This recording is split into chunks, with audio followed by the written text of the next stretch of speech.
Hey, welcome back to my channel. My name is Janellescentcloset and this is Scent Talk from my closet, the fragrance closet. On this channel we go over all things fragrance. We cover niche perfume houses. We go into layering combos. We talk about dupes and clones of original fragrances, highlight indie perfume brands, all things fragrance. If that's something you're interested in, go on and continue watching. Consider hitting that subscription button and the bell so you'll be notified to new videos, because you never know which fragrance house we are going to cover next. So if it is your first time on the channel, I like to focus on one perfume house at a time so I can get a really good feel for what they have to offer, how they come across. Every single house's accords, or the way they put their fragrances together, come across different. So I love to get familiarized with the house itself so that whenever they have any new releases or whenever I am preparing to purchase some more samples, I know more or less which scent profiles from the house I jive with and I can get along with and wear test and review for you guys. So what is going to be full bottle worthy for us here with Nobile 1942?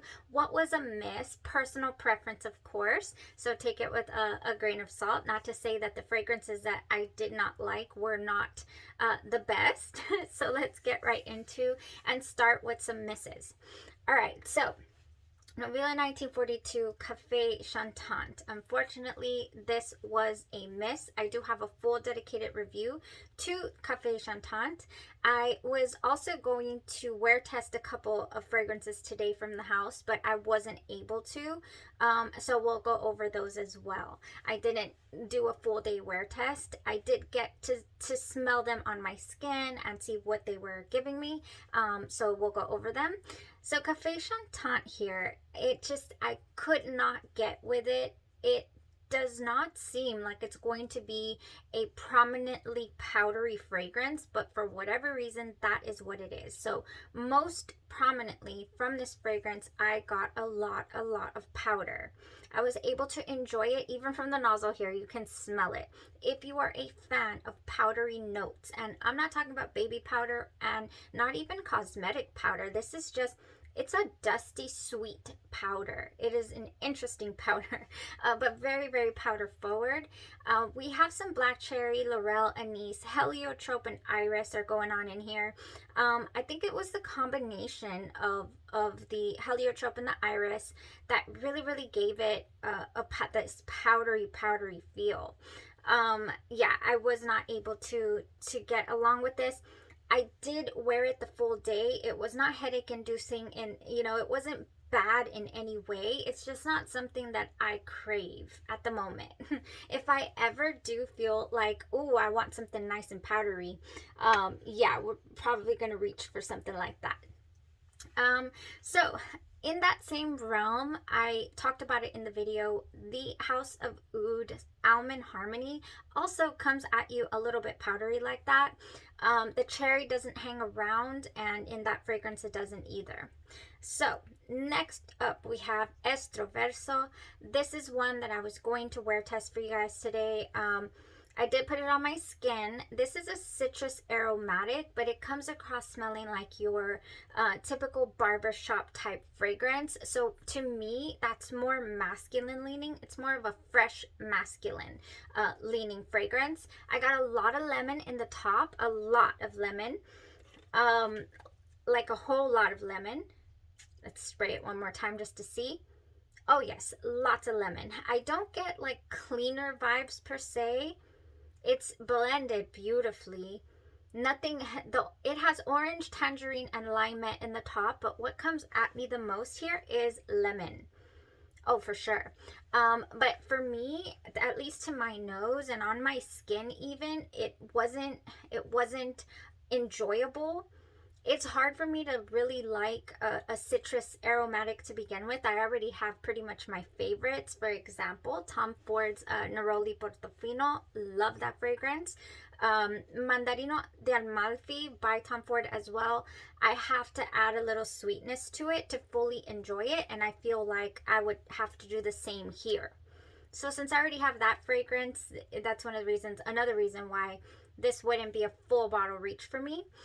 But if you are in the market for something nice and fresh, yeah, even if you're, it is definitely unisex, but I really, really am feeling it's pulling masculine, especially the dry down. The dry down to this, I felt was very, very musky. I mean, musky musk. So if you like really, really fresh lemon musk, this is going to be your cup of tea here. Unisex, but I feel it leans masculine. Okay, so next we have Umbra Nobile. Now this one I sprayed one, two, maybe three different occasions and I could not get with it. I wanted, I looked it up. Umbra Nobile is from their I Ragazzi line. And it means 2-inch heel shoes, or that is the aura it's supposed to give. Ambra is amber. So it's supposed to give like a 2-inch heel feel, very sophisticated. I get the sophistication from the fragrance. I do, but I also get it reminds me of the, I guess, aftershave of that one of my uncles used to wear after his shower, and then it gives me powder as well, and so that's how my skin perceived it too. So I wasn't able to fully wear test this either. You can smell the powder. It's the same powder that I'm getting from Cafe Chantant. It's the same powder. Do they share any notes? Patchouli and musk. Let's see. Neroli, amber, bergamot. We have labdanum and patchouli. I guess they're patchouli that they're using here. And what else? I smell the vetiver very strong in here as well, which again leads me to that masculine aura. So this gives me a masculine feel to this fragrance, the Umbra Nobile. Now, it's on the site, it claims, if a woman is wearing this, it'll lean feminine. If a man is wearing this, it'll come across however masculine on them. But on my skin, I just got a vetiver powder. Vetiver and powder, and that was it. It really didn't, unless my nose is not, trained enough to pick up on amber yet, or maybe just because I absolutely love ambery vanillas. I love amber with vanilla. I guess I'm just not jiving with the patchouli and vetiver combo to this here with the powder. Yeah, it smells powdery. So yeah, this is another one that I really could not wear. But I think it would be a nice one for you to explore for yourself, because maybe I'm just perceiving it this way. I really absolutely adore Grand Soir by I want to smell it now to see if I get any what is it called? Any powder at all. No, I don't get any powder at all from Grand Soir. Oh man, I do get that tinge, that little tinge of the like a vetiver smell. But I love it. I love this fragrance. This is Grand Soir by Mason Francis Kirk Dijon, but it is an ambery vanilla bomb. This dries down beautifully. I like this fragrance so much. I like this fragrance. I only need one of these type of borderline, very masculine type fragrances in my collection. So yeah, and I don't get any powder whatsoever from it. Whew, okay, I really like that one. That one was iffy, the Umbra Nobile. Okay, next up we have Patchouli Nobile. Now this was another one that was very, very, even from the test strip, was so earthy. I mean, I've talked about soil liking, of course, my orange flower note that smells like soil. Neroli, I love that. Now this here, to me, even on the skin, I went on the site for Patchouli Nobile and it says this is very manly for men and very classy for women. I can see that. This has lemon and white pepper. Ooh, it smells like fresh rain, actually. Like it's just freshly rained on soil. That's what I'm getting right here. Lemon, white pepper. It's got fresh notes, incense, jasmine, patchouli, guaiac wood, citrus. It's got some ambery notes, labdanum, tonka bean, sandalwood, patchouli, and oak moss. This is very rich, very, very earthy. Other than it smells just like that that, you know, wet dirt when it rains. Like it's raining somewhere else. It's not raining here. Or it's already rained and it's taken off and you can smell the dirt still. I really do like that, but it's just a little too earthy for me. It's like way, whoa, past whoa. This is really earthy. I can see somebody appreciating this though.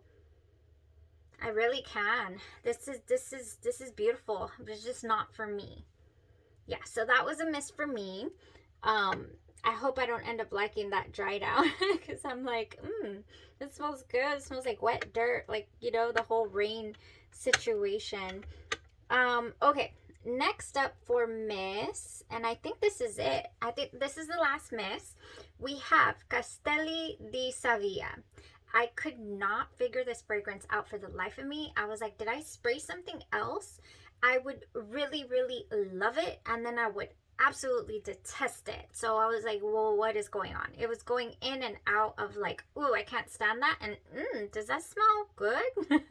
So this one has in it some dates, cinnamon, cardamom, black pepper, cedar, some kind of what? I don't know, vetiver, musk, and vanilla. I guess it's definitely the dates I really liked in the opening. And I loved of course, the vanilla. But this is spicy. I can smell the dates, of course. Then I get a very sour feel to this fragrance. I don't know what comes in here and gives it this, oh my gosh, I don't like that. Almost like olives, or yeah, like maybe olive juice. Ooh, it's just, ooh, I don't like it. And then it dries down very earthy, woody. And then I'm just kind of like, okay, I just don't, I mean, it's good, but it's not good for me. I'm not sure. Dates are hard. I was so excited for this Royal Crown Sultan, I believe. I even bought the biggest bottle from a dupe house. I was like, I'm going to love this. My skin hated it. I still like to smell it from the bottle, but my skin hated it. So I guess I'm not getting along here with dates is the moral of the story. And I like the way they smell. But they just don't go well for me on my skin. This translates to sand castles, and it is from the Paradiso Perduto collection here from Nobile 1942, and it means lost paradise. There's only 3 fragrances, and I loved the other 2. I love the other one. I did not get one, and I want to try it now, or I want to look it up and see what it's got going on, because I might love it. So yeah, that was Castelli de Savia, and I could not jive with it. So that was another miss for me from this house. Now, the next 4 here are going to be, I need these. These are on my wish list. These are my full bottle worthy. I want these so much in my collection. First off being Latanza delle Libellule. This is a absolute no-brainer. If you cannot get a hold of a sample, I highly suggest getting your nose on Tease Sugar Floor by Victoria's Secret. It has that same type of apple. I get the same type of apple. A lot of people were saying that the apple in here is actually a little more synthetic. I never got not 1 ounce of synthetic feel from this fragrance, Latanza delle Libellule. This was great. This translates to Dance of the Dragonflies, I believe. Yeah, so good. This is apple. This is a great fragrance. I just loved the wear. The difference between, I did a head-to-head wear test comparison, and you can go ahead and check out the full-on review to see, you know, how long it lasted, what it way differed.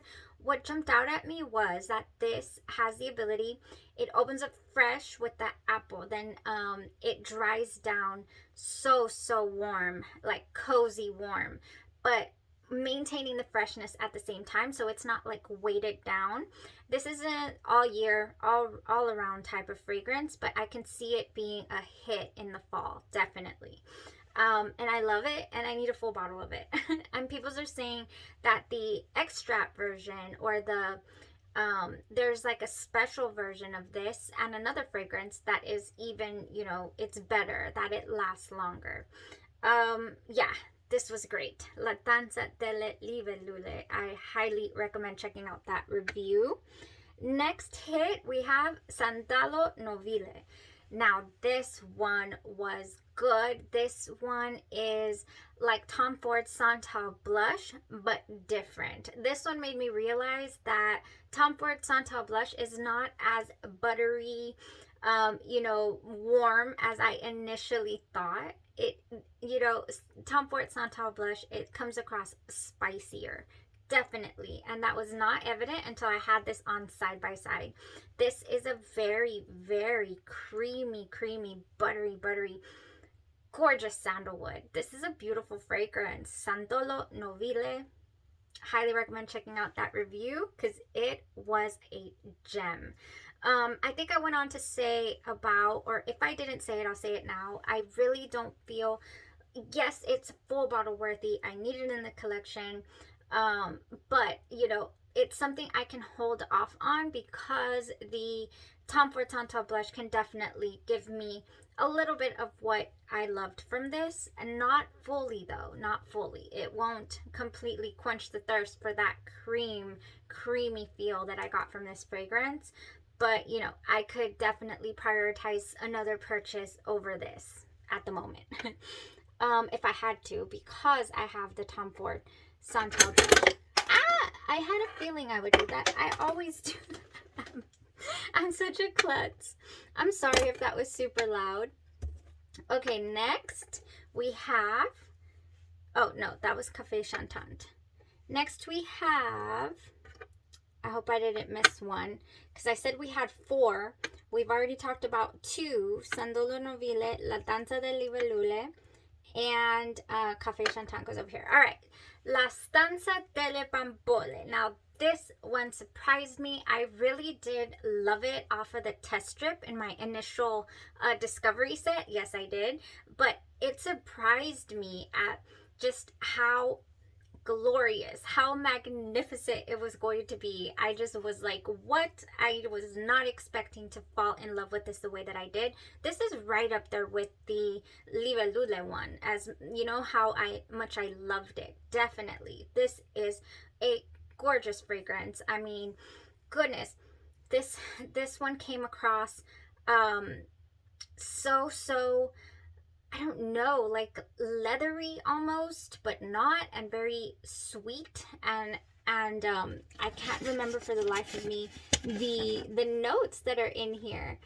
Where is this? Oh, it's right here. Okay, so we got milk, bergamot, we got mandarin orange, powdery notes, ylang-ylang, orange blossom, hawthorn, sandalwood, vanilla, tonka beet, and musk. But there is almost a leathery feel to this. Goodness, there is a leathery feel. I mean, I get like a little bit of a suede. I get an animalic tone, and the hawthorn that was in this was what kind of, I think, set that tone, that in the background sexy feel. So yeah, La Stanza delle Bambole, highly recommend that review as well, because I truly enjoyed it. I'm not even gonna spray it right now because I have at least 1 or 2 wears left here of this fragrance.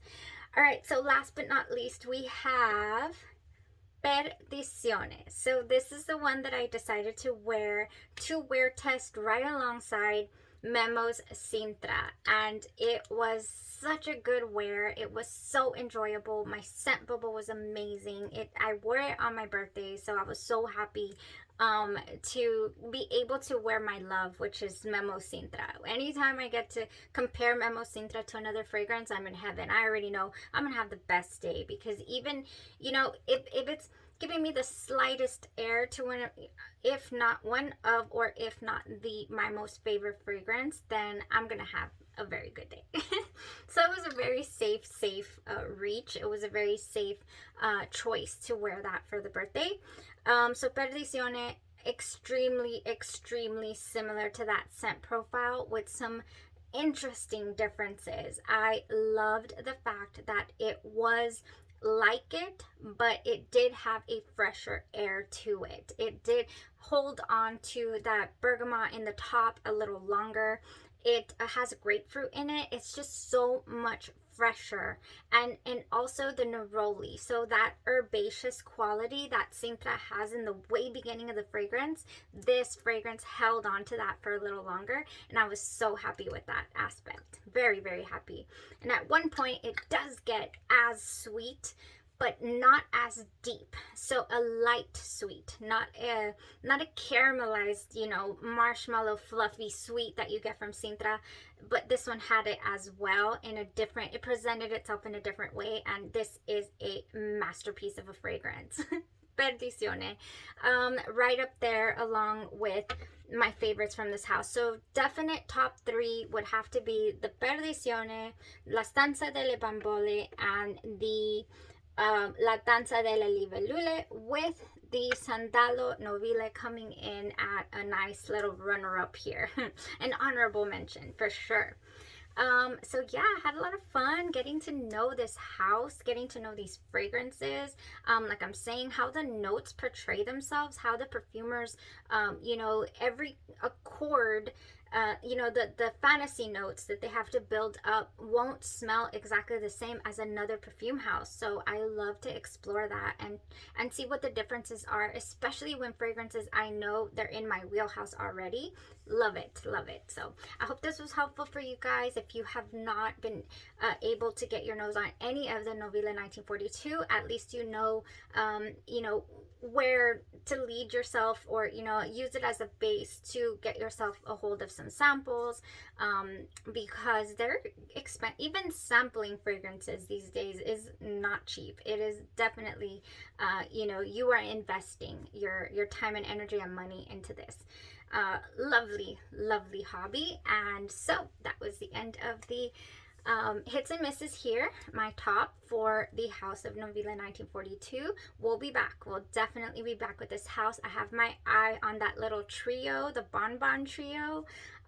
So maybe, you know, I'll save up some coins for that, and I have my eye on a couple of others that really I feel I want to explore, I want to wear test, I want to experience. All right, thank you guys so much for chiming in, for tuning into the channel with me, for following along on all of these awesome reviews here, and you have yourself a great blessed rest of your day or your evening or night, and you stay safe. Thanks. Bye-bye.